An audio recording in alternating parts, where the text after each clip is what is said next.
You know, when you've been in this field for a while, you develop a deep appreciation for the true pioneers, the ones who took real risks. Today we're going to talk about one of the most courageous of them all, Havelock Ellis. He embarked on the monumental task of applying scientific sincerity to a subject that Victorian society did its best to ignore. His work, Studies in the Psychology of Sex, wasn't just a book. It was an act of intellectual courage that helped lay the foundation for so much of the work that followed. Just let that sink in for a moment. In 1897, an era obsessed with industry and empire, Havelock Ellis states, plainly, that sex is the central problem of life.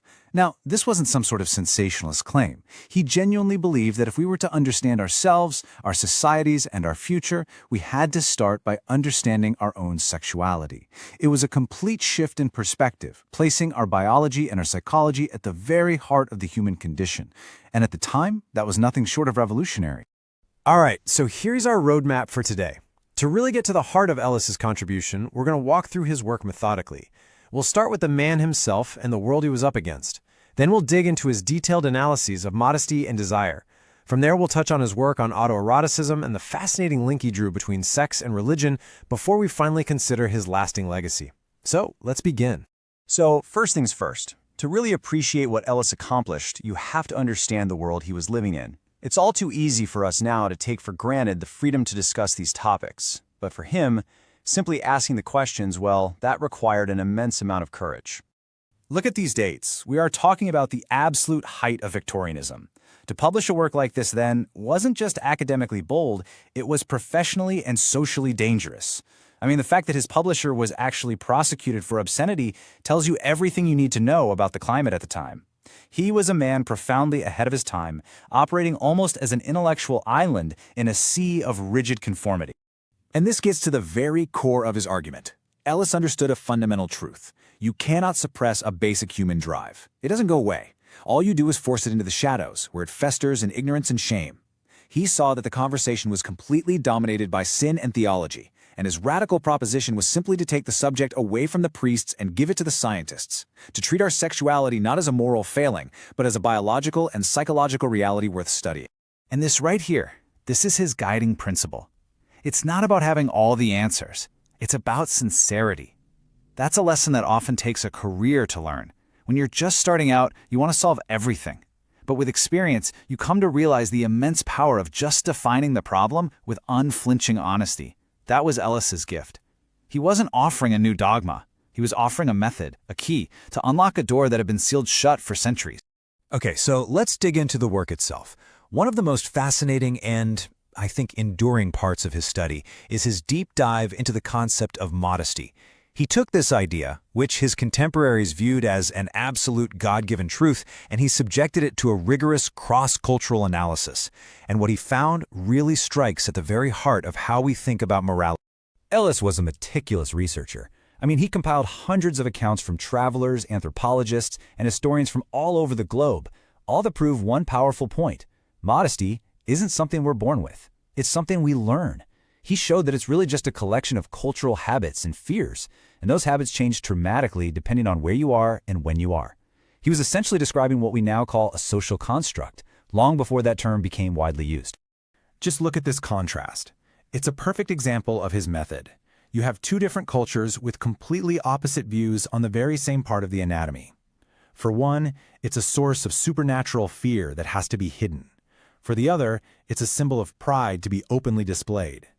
This is pretty clear evidence that the rules of modesty are driven by local beliefs, not by some universal human instinct. And his analysis wasn't just limited to what his Victorian readers might have called primitive cultures. He looked at so-called sophisticated societies as well. In one, a woman's foot becomes this intensely private, eroticized object. In another, full-body public nakedness is considered a civic good. What this shows us is how culture itself has the power to focus shame or pride on any part of the body, and it's completely independent of biology. And this is just scratching the surface of the data he collected. Each case adds another layer to the argument. You can see how everything from religion and colonialism to superstition and even practical concerns like protection from insects can shape these rules. The conclusion becomes inescapable. There is no single universal standard. Modesty is a mosaic of local customs, and each one has its own internal logic. Now, this point would have been absolutely shocking to his readers. He consistently found evidence that cultures with very casual attitudes toward public nakedness were often extremely strict when it came to actual sexual conduct. This completely decouples the act of seeing a body from the act of sex. It proves that social shame isn't a necessary ingredient for a moral society. That's a profound insight, even for us today. And just when his audience might have been feeling a bit superior, he turns the lens right back on Europe. It's a brilliant move, because it shows that our own history is just as fluid and, frankly, strange. The example of women wearing drawers being considered immodest is just perfect. It shows how something we see as completely basic was once scandalous. It forces us to admit that our own standards are just as much a product of our specific time and place as anyone else's. All right, so we've looked at the cultural side. Now let's shift gears and look at the biological questions he was asking. At his core, Ellis was a scientist, always looking for underlying patterns in nature. And here he ventured into what was really uncharted territory, trying to find the natural laws that might govern human desire itself. So he introduced this concept he called sexual periodicity. The basic idea is that our sexual impulses aren't just constant or random. They might actually follow predictable cycles, weekly, monthly, even annually, much like other rhythms in the natural world. Now, some of the mechanisms he proposed might seem a bit dated to us, but the core idea of looking for these biological tides in our behavior, that was incredibly forward-thinking. And true to his scientific nature, he didn't just theorize, he went looking for data. This chart, for example, is just incredible for its time. It's based on a detailed personal diary kept over many years, and the pattern is unmistakable. A clear peak in spontaneous sexual manifestations over the weekend. You have to remember, nobody else was collecting, let alone publishing, quantitative data on this kind of subject back then. But here's the really brilliant part of his analysis. What was causing this weekly rhythm? He concluded it wasn't the moon or the stars, it was the structure of the work week. This is a perfect example of a social construct, our 7-day week, imprinting itself directly onto our physiology. It's a classic case of how our biology interacts with the social patterns of our lives. So from the weekly, he zoomed out to the annual. He drew this powerful connection between ancient seasonal festivals and a potential yearly rhythm in human sexuality. He documented all these harvest festivals and midsummer celebrations that were traditionally times of, let's say, relaxed social rules. He suggested these weren't just random parties, they might be cultural expressions of a deeper biological impulse tied to the changing season. And this quote here really sums it up. The theory was that even though modern civilization allows for sexual activity all year round, we might still carry a kind of physiological custom, a faint echo from an ancestral past when mating was seasonal. It's a compelling idea that our modern lives are still subtly shaped by our deep evolutionary history. Okay, now we're going to move into a topic that was, and in many ways still is, incredibly sensitive. This was an area that Ellis sought to bring out of the darkness of sin and shame and into the objective light of science. And this is where his compassion as a clinician really comes through. You know, sometimes one of the most powerful things a scientist can do is simply give something a proper name. And that's exactly what Ellis did when he coined the term auto-erotism.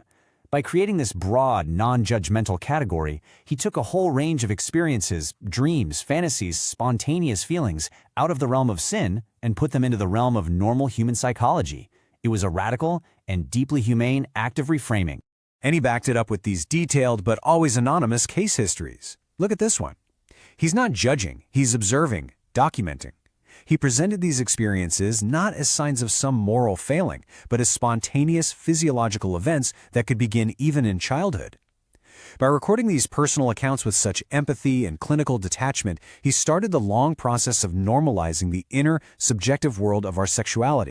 He also did this incredible historical deep dive. He traced how a perfectly normal biological event, what the church called pollution, went from being seen as normal, even for the gods in ancient Greece, to being laden with centuries of theological guilt. He showed how it evolved from a simple ritual impurity into a moral sin, a burden that caused immense psychological anguish for countless people. And this was a huge leap forward.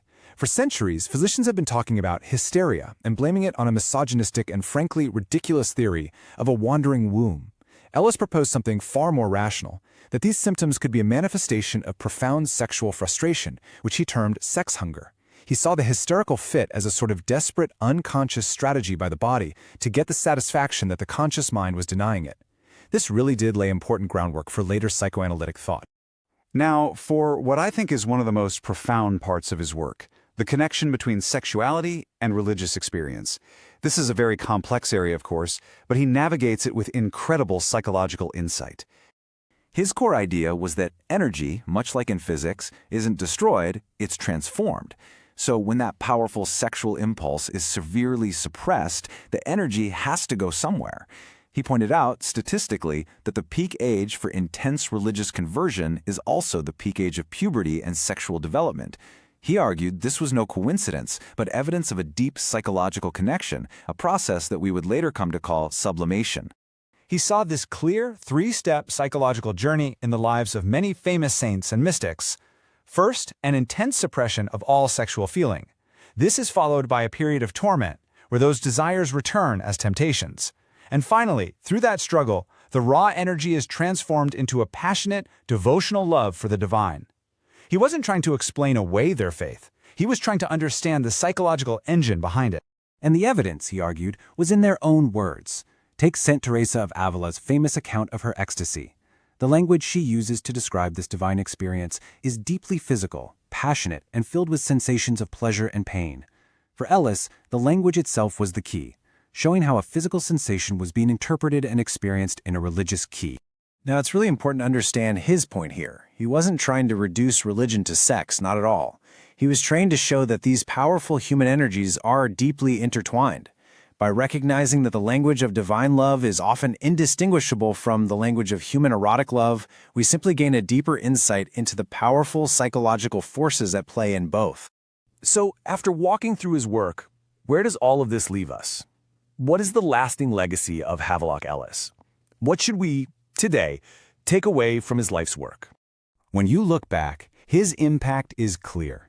It wasn't about getting every single fact right for all time. Some of the science is dated, of course. His true, enduring legacy was the courageous act of beginning the inquiry itself. He carved out a legitimate space for the scientific study of sex where one simply did not exist before. And in doing so, he championed a method that was objective, empathetic, and above all, sincere. And this final quote, I think, says it all. It shows the wisdom and humility he gained over a lifetime of study. He realized that sometimes the most profound contribution you can make is not to provide the final answers, but to ask the right questions with clarity and courage. He laid a foundation, and that is the mark of a true pioneer. He used his key of sincerity to open a door that his society had kept bolted shut. He started a conversation that was desperately needed. And I suppose the question he leaves for all of us more than a century later is whether we are still brave enough to continue that conversation with the same honesty he championed.